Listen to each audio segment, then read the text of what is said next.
Lunas Extension. Magandang gabi Pilipinas, Metro and Mega Manila. Ito po ang programang Lunas Extension sa DZRH at RH-TV. Makakasama po Ella ni Bensal, and this evening sasamahan po muli tayo ng ating pinagkakatiwalaang family at integrative medicine specialist. Welcome po natin, Dr. Irene Lim. Good evening, and kumusta po ang inyong last Wednesday for the month of May? Okay, so magandang gabi po sa inyong lahat at sa lahat po ng televiewers and listeners, Luzon, Visayas, and Mindanao. Sana po kayo ay nasa magandang kalusugan ulit. Yes, speaking of kalusugan, pangangalaga ng ating katawan at pag-iwas sa iba't ibang karamdaman, yan nga po ang gusto nating mangyari, Doc? So ngayong gabing ito, pag-uusapan po natin, bago to, Doc, dadahan-dahanin ko ang pag-pronounce, hematochezia versus melena. So ano ba ibig sabihin nitong mga bagong salitang naririnig namin, Doc? Simulan natin sa hematochezia. Okay, so actually, both of them, ibig sabihin, may blood in the stool. May dugo ho yung inyong fecal matter. Okay. And the difference is, pagka ho hematochezia, fresh blood. So ibig sabihin, talagang may dugo ho, pula ang kulay. So pagka ho sinabi nating melena, so may blood din po yun. But ang color ho ng stool is blackish, tarry stool, no? So bakit blackish? Kasi pagka yung melena, galing ho yan sa upper GI natin. When we say upper GI, gastrointestinal tract, it pertains to esophagus, stomach, and duodenum, first part ng small intestine. Kaya ho maitim na paglabas sa fecal matter natin, it is because na-oxidized na po yung blood. Na-expose na siya, Doc. Oo, hindi na reddish kasi ang dami niya pang dadaanan, the whole small intestine and the whole large intestine, so oxidized na ho by that time. Samantalang pagka ho lower GI, fresh blood ho yan. Kasi pag sinabi nating lower GI, diyan lamang ho yan sa ating large intestine or colon. So hindi pa ho oxidized. And ayun, minsan nga talagang on the spot nagbi-bleed. Ang hematochezia kasi pwedeng fresh blood in the stool, pwede hong fresh blood lang, walang pupo na kasama. Hindi ho normal yung magkaroon tayo ng maitim na dumi. Basta ho nakakita kayo ng maitim, may blood ho yan. No? So, pwera na lang kung may kinain kang magkokos ng pag-iitim ng pupo, like yung iron, tsaka halimbawa yung minsan tinta kapag kumain ng pusit, di ba, Doc? Yes, oo. Pag kumain ka yung sabaw ng yung tinta ng pusit, ayun, medyo blackish. But kung wala naman ho, it is not normal. And try to observe, no? And yung mga susunod yung stool, kung ganun pa rin, ay kailangan nyo magpa-check up pagka consistent na blackish. And the most common for that is bleeding peptic ulcer. Among yung mga dami ho nating babanggitin, ang pinaka common ho na nagko-cause ng melena is bleeding peptic ulcer. Okay. So hindi nga po normal na magkaroon ng dugo sa ating dumi. Pasantabi na lamang po muli sa ating mga tagapakinig, taga-subaybay na kasalukuyan pong naghahapunan ngayon, Doc. Pero tanong rin lamang natin kung ano nga po ba yung kadahilanan kung bakit nga po nagkakaroon ng dugo sa ating dumi. Is it because dahil napuwersa, Doc, masyado sa proseso ng ating pagdudumi? Possible din yun. Yung sobrang straining ho, kasi nga constipated, pwede ho tayong magkaroon ng mga sugat o mapunitan. Small tears sa lining ng anus. So possible ho yun. Kaya bawal yung umiire, Doc? Oo. Pagka ganun ho, at talagang hindi nyo kaya, tayo ho muna kayo. Take muna kayo ng mga laxative. Wala na kayong choice kundi laxative. Kasi yun yung pinakamabilis na pwede ninyong inumin. But of course, ang pinaka-common is hemorrhoids. Meron kasi external. Oo, almorana sa Tagalog. Meron kasi tayong external. Yun ho bang pag naghugas kayo ay para kayo may skin tag doon sa anus ninyo. And internal hemorrhoids, hindi ho yun nakakapa. Pag i-rectal exam ka lang. But both of them may cause hematochezia, fresh blood in the stool. Meron din namang yung mga taong may diverticulosis, yung meron ka bang bulsa-bulsa sa colon. Okay, yun na pag-usapan natin last time. Yes, oo. Puwede rin ho yang, mag-bleed. Mm. Lalo na ho kung yung outpouching na yon, yung bulsang yun, napasukan ng fecal matter, ayun, mai-infect kasi siya. Ayun ho, mamamaga ho yan, yung diverticulosis Mm. magiging diverticulitis. Yan, puwede rin ho yang mag-bleed. At yung may mga sakit hong inflammatory bowel disease, yung mga may Crohn's disease or ulcerative colitis, at siyempre ho, yung may colorectal cancer or colon cancer, Mm-mm. no? Kaya ho, yung fresh blood in the stool, it may be as mild as hemorrhoids, but it may also be as bad as colon cancer. Kaya huwag yung ipagwalang bahala. Mm-mm. Mas pangit ho yung fecal matter ninyo, may fresh blood, pero hindi ho kayo nag-bowel movement. Yun, no? Kumbaga, mas hindi kayo nag-strain. Mhm. Dahil yung bowel movement ninyo is, ibig sabihin, hindi naman ho kayo constipated. Mas pangit ho yun. Kasi ibig sabihin, talaga hong may doon, may problema. While kung nag-strain ka, kaya nag-iri ho kayo ng matindi, kaya nag-bleed, possible na hemorrhoids lang po yun. Okay. Mas hindi ho siya hemorrhoids pagka may dugo at hindi kayo nag-strain. So, ibig sabihin, pwedeng cancerous na ba yun, do? Kapag Yes. may dugo, Blood. pero wala ka namang dinumi. Yes, it is because pagka nag-bleed na ang colon cancer, Mm-mm.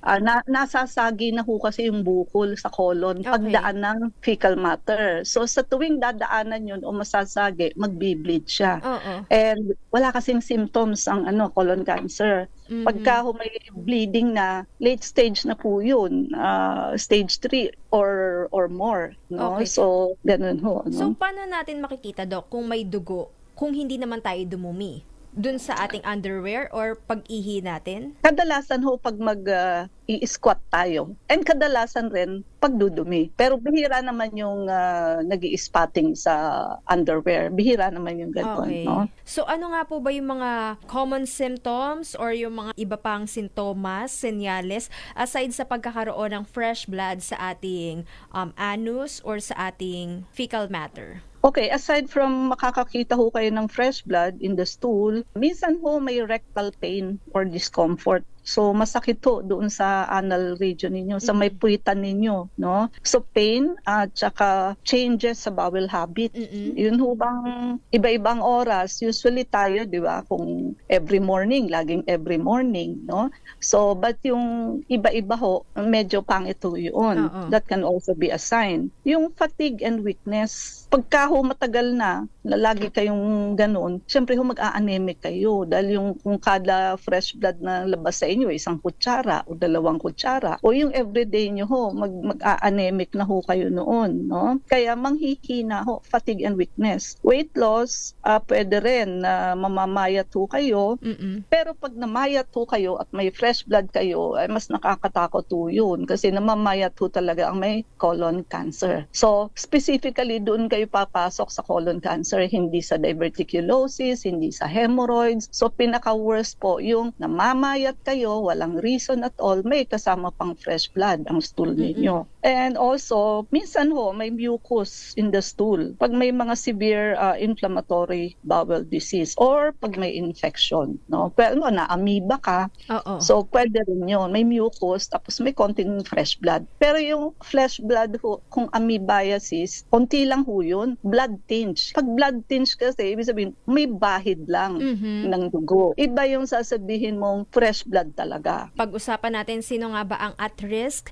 sa hematochezia at sa melena, Doc. Ano nga rin nga po ba yung sanhi ng melena at symptoms, yung pagkakaiba nito sa hematochezia? Yan po ang ating babalikan. Meanwhile, Doc, para nga po sa mga interesado pong magpakonsulta, ang inyo pong clinic address, hotline number, and social media accounts. Also, kung may promo pa daw po ba tayo? Okay, so good news po, no?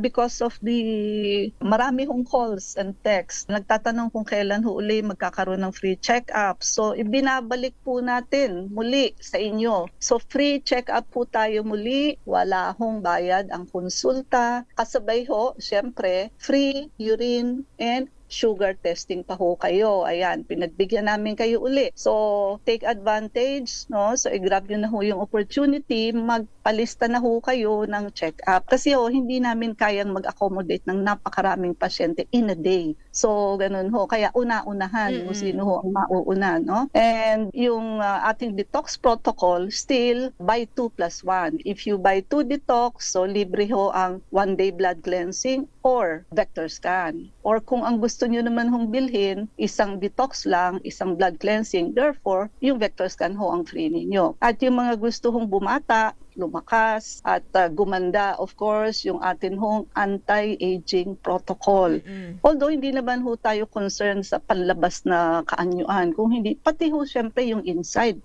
Siyempre ho, pag naging younger yung cells ninyo, functionally, it will perform better than yung may edad na hong cells, no? Lahat ho mag-i-improve, pati yung mga comorbidities ninyo. Kasi ho, bumata yung cells ninyo, no? So yun ho, if you want to feel and look 5 to 10 years younger, ang promo ho natin dyan, 5+1. Mag-prepaid ho kayo ng 5, yung pang-anim nyo is already free. And isa pa hong pwede nyong i-prepaid, ito hong high-dose vitamin C, i-inquire nyo ho, meron ho tayong discounted price sa high-dose vitamin C. Of course, pagka ho naka-high-dose vitamin C tayo, nagkakaroon ho yan ng ibang o extra benefit like antimicrobial, meaning nakapapatay ho yan ng mikrobyo aside from bacteria. So pati virus, fungus, protozoans, and parasite. Nagkakaroon na rin ho yan ng anti-cancer effect pagka ho high dose siya, no? Kaya yung mga nagkikimo radiation, pwede nyo hong isabay ang high dose vitamin C para ho ma-alleviate yung mga symptoms ninyo like nausea, vomiting, hair fall, and panghihina, no? So ito ho lahat ay transferable, so pwede nyo ho itong ipangregalo and wala hong expiration. So meaning, kahit gaano katagal ho yung kung kailan ninyo siya gagamitin, okay lang po, no? For our social media, yung mga nami-miss out nyo pong episode, pwede nyo hong hanapin sa YouTube and sa Facebook. I-type nyo lang po ang Dr. Irene Lim plus kung anong topic ho, anong date, no? So makikita nyo po yan dyan. And ang ating clinic po, tayo ay nasa Unit 1101, Clinica Medica 101, Centuria Medical Makati. Our hotline 8546-9412, 0922-875-2899, and 0919-995-6168. I repeat, 8546-9412. 875-2899, 0919-995-6168. Okay. Usapang hematochezia at melena sa ating pagbabalik. Dito pa rin po sa programang Lunas Extension sa DZRH at RH-TV. Ang balitang ito ay Lim, at topic nga po natin, hematochezia versus melena. So, Doc, naiwan natin katanungan kung sino nga po ba yung madalas or at risk sa pagkakaroon ng hematochezia. Nasa gender ba yan? Nasa edad ba yan? Nasa lifestyle ba natin yan, Doc? Okay, sa gender wala ho. It's equal. But of course, the older the age, mas risky ho kayo for fresh blood in the stool. Siyempre, yung lifestyle. Sabi nga yung mga diet ho na low fiber. So, ang karne ho, lahat ng karne at seafoods aside from fish, wala hong fiber yan. So, hindi ho talaga tayo mag-bowel movement every day. Pagka yung kinakain ho natin is always meat and seafoods. Talaga hong candidate kayo sa colon cancer if you are not eating fruits and vegetable. Yung fiber ho, nandoon sa prutas at gulay, lalo na ho ang green leafy vegetable, no? So, kailangan ho everyday, kahit hindi sa main course ninyo, sa dessert nyo or sa appetizer man lang niyo, mag-infuse ho kayo ng gulay or prutas para ho may fiber yung diet ninyo. And of course, yung mga tao hong may chronic constipation. So, yun bang nag-i-strain ho ng sobra kasi nga ho, constipated. Ayun, it can lead of course to hemorrhoids. And sa female, pwede rin hong mag-cause ng hemorrhoids yung mga nanganganak ho, no? So syempre yung iri grabe, no? So aside from bowel movement, pagka ho giving birth, nagkaka-hemorrhoids po dyan ang mga kababaihan. Siyempre hemorrhoids isa sa fresh blood in the Mm-mm. stool yan, no? Infection, ayan, pwedeng bacterial, viral, or parasitic infection ng gastrointestinal tract. Tulad ng colitis, yung pamamagaho ng colon, ayan, pwede hong mag-bleed yan. And yung mga pasyente hong nag-treatment ng radiation, Mm-mm. definitely dito ho sa may lower parts, sa pelvic area, sa balakang ho natin, no? Okay. Usually Pwede mga hong ovary cancer, mga ganun. yes. Okay. Oo. So, pero siyempre pinaka-common sa colon pa rin. Mm-mm. Tinatamaan ho kasi yung colon eh. Siyempre ho yung sedentary lifestyle, lack of physical activity na ho. Ito ho, usually sa mga class A personality, yun ho bang di na naglalakad. Mm-mm. Ang lakad na lang yan from office to elevator, elevator sa bahay. So, ayun ho, mas nakaka-constipate ho yung mga wala ng physical activity. And yung mga mahilig hong uminom ng alak at manigarilyo. No? Kasi ho, yung smoking, nakaka-irritate ho yan ng GI tract. At syempre ho, nakaka-contribute sa condition na magkukos ng fresh blood per stool. Okay. Pag-usapan naman natin, Doc, yung melena. 'Di ba? Sabi natin kanina, yung melena, it is the blackish stool, yung Yes. pagkaitim na makikita natin sa ating dumi Mhm. dahil nga po sa ating gastrointestinal o GI tract bleeding. Yes. So, ano, Doc, yung dahilan rin nito? Yes, of course. So, melena, passage of black tarry stool ho ito. Mm-mm. Kaya ho naging blackish, yun nga, sabi nga natin, upper GI ho yung affected, Oo. which is esophagus, stomach, and small intestine. So, malayo ho kasi yung nilakbay niya bago natin mailabas sa fecal matter. So, yung blood ho, galing halimbawa sa bleeding peptic ulcer, na oxidized na po. Kaya hindi na ho reddish. So, blackish na ho siya. Para ho bang kalawang, di ho ba, nag-iiba ang kulay. Or yung apple, i-ano nyo lang ho, stay nyo ng mga ilang oras, iba na ho ang kulay ng apple. That is what we are saying from na-oxidize. Iba rin ho ang cause nito. Hindi tulad ng hematochezia na yung cause ho, puro sa colon or large intestine. Oo. Ito ho, tulad ng peptic ulcer. So, ang peptic ulcer ho, it's either nasa stomach or sa duodenum, first part ng small intestine. Gastritis. So, ayan ho, pag may gas-gas yung stomach lining, possible na due to H. pylori, pwede hong sa pag-inom ng mga pain reliever, or excessive ang pag-inom ho ng alak. And going back to the pain reliever, pag sinabi ho nating NSAID, example niyan yung mga ibuprofen, mefenamic acid, so yun hong naproxen. Yan ho, nakakasira ng tiyan. Esophageal varices, enlarge ho yung mga vein ng esophagus. And typically, galing ho ito sa may mga cirrhosis. Yan ang common cause ng esophageal varices. And ito ho, talagang fresh blood ho ito kung sa bibig lalabas, kung Oo. vomiting. Pero syempre, kung sa bowel movement lalabas, blackish na ho ito. Kadalasan ho ito, pag nagra-rupture ho, galing sa cirrhosis. Mm-mm. And meron din tayong, hindi ho ito common, Mallory-Weiss tear.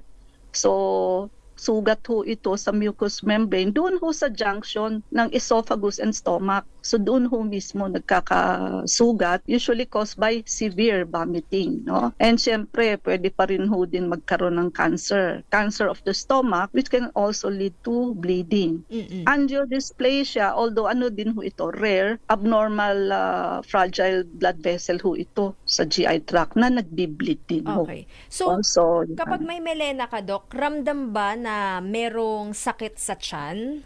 Dahil nga po, may pagdurugo sa ating dumi. merong oo, merong hindi. Mm-mm. Katulad na may bleeding peptic ulcer, nagdurugo yung yung ulcer mo. Pag sinabi ko kasi yung ulcer, may sugat na ho. Yes. Pag sinabing itis o gastritis, gasgas pa lang. Mhm. Siyempre, saan ba pupunta yung gasgas? Di sa sugat. Meron hong nagbi-bleeding peptic ulcer na wala hong abdominal pain. Okay. So, nagbi-bleed lang siya. Pero meron din hong may abdominal pain. Mm-mm. Pero sa mga nahawakan naming pasyente, parang mas marami yung yung walang abdominal pain. Okay. Kaya hindi nila alam na nagbi-bleed yung peptic ulcer nila. Mm-mm. Basta ayun lang, pag tinanong mo, ano ang kulay ng Dumi. dumi mo, ayun. Tsaka nila sasabihin sa'yo na, oo nga, para hong maitim, lagi. Ayun. Okay. So, meron yun. Basta blackish stool, no? Melena nga ho ang tawag natin doon. Oo. Kung wala nga And, pong pananakit ng tiyan, Dok, ano po yung pwede nilang maramdaman kung sakaling meron po silang melena? Siyempre, pag chronic na yung yung matagal na, na may melena sila, di nila alam, pwede ho rin yung manghina. Kasi nga, kung marami na yung blood loss, no? Anemic na, hindi pa alam. Masyado nung maraming nailabas na pulang dugo. Pwede rin hong mamutla, paleness of the skin. Ayan, pag anemic ng pasyente. Dizziness, pwede rin hong mahilo, and lightheadedness. Especially during pag nakatayo ho, due to blood loss. Yan. Okay. Pero sa anemia, ang kadalasan tinitignan ng doktor, itong lower eyelid, kung Oo. maputla, tsaka yung palms and fingernail.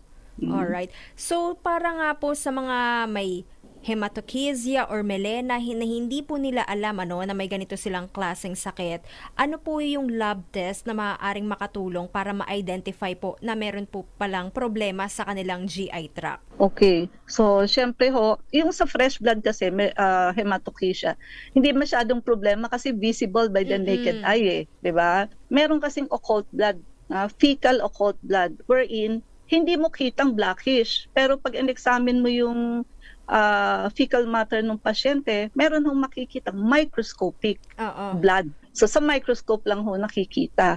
And that is suggesting a bleeding sa upper GI tract, no? And ayun, syempre ho kailangan natin itong tulad ng mga endoscopy wherein papasukan ho ng flexible tube na may kasama hong camera yon down to the esophagus para ho ma-visualize hanggang stomach, hanggang duodenum lang kasi, which is the first part of the small intestine. Minsan ho ginagamit din yon for therapeutic intervention na, like gagawa sila ng cauterization, clipping, ayan, diretso na ho. Kung ba may makitang polyps or what, i-cauterize na nila yun directly. Meron din ho tayong tinatawag na capsule endoscopy. Ang kaibahan lamang nito sa natural na Endoscopy. endoscopy, pagka ho yung bleeding is suspected to be in the small intestine. Kasi nga ho, hanggang duodenum lang ang natural na endoscopy. Pero ito pati, meron hong papaswallow sa pasyente na small capsule na may camera na magte-take ho ng image ng entire small intestine, no? Enteroscopy para sa small intestine din ho ito pag hindi makita ng natural na endoscopy. Ang ginagamit ho dito mas mahabang endoscope than the standard. Ang part ho kasi ng small intestine natin is duodenum, jejunum, and ileum. So pagka ho endoscoping natural, dun lang sa duodenum, first part. Pero pag ito hong capsule endoscopy, tsaka yung enteroscopy, hanggang jejunum, hanggang ileum. Pagkatapos nun, hanggang doon lang ang upper GI tract. Pag pumasok na ho tayo sa colon, that is already lower GI tract. Culture pala, pagka ho hindi ma-identify kung anong klaseng mikrobyo yung nag-cause ng infection, ayan, kinukulture ho, pinapatubo yung swab para kung anong bakterya ho ang tutubo doon, ayun, ma-identify. Ano naman po, Doc, yung preventive procedure na pwede nilang i-undergo or sabihin nating i-avail sa inyo pong clinic kung meron man? Yes, no. So, lagi ko pong sinasabi sa inyo na magpa-vector scan ho tayo, no? Kasi ang vector scan, isa ho sa pinaka-advantage nito, syempre ho walang radiation, so safe siya. Number 2, early detection ho kasi ito before the onset of diseases. Wala pa ho kayong hematochezia, wala pa kayong melena, kung may bukol ho kayo, may almoranas kayo, diverticulosis, or lahat ho ng binanggit natin, mapipick up na ho kasi yun ng vector scan. So lagi hong preventive ang kanyang diagnosis, no? And of course, pwede ho silang mag-avail ng blood cleansing. Ideally, ang blood cleansing ho dapat ginagawa natin every 3 months. So 4 na beses sa isang taon. Kasi ho nalilinis nito yung basic organs, especially the colon. Ayan. Colon, yan ho ang cause ng hematochezia, di ba? Fresh blood in the stool. At sasama na rin ho dyan yung ating, syempre, stomach, no? Esophagus, malilinis din ho yan, small intestine, which is, yun naman ho ang cause ng melena. Meaning, kung ideally every 3 months, so pati liver pala, no, causing cirrhosis, kung lagi hong malinis yan, wala hong reason, no? Wala hong reason para ang pasyente magkaroon ng Blood. hematochezia, oo, kay fresh blood or blackish, at hindi rin ho magkakaroon ng mga sakit na binanggit natin na magkokos ng fresh blood at blackish blood, no? So yun ho ang sikreto for prevention. Blood cleansing, of course, mahahydrate ho kasi ang pasyente, no? Isa ho sa cause ng constipation, pagkatuyot ho, mahinang uminom ng tubig. So malilinis din ho yung dugo ninyo from head to toe. Pagka ho marumi ang ating blood, sticky ho yung blood. Pagka ho nalinis, natanggal natin yung mga mikrobyo plus yung mga chemicals, gumaganda ho yung circulation natin from head to toe. So hindi ho tayo agad-agad magkakasakit, no?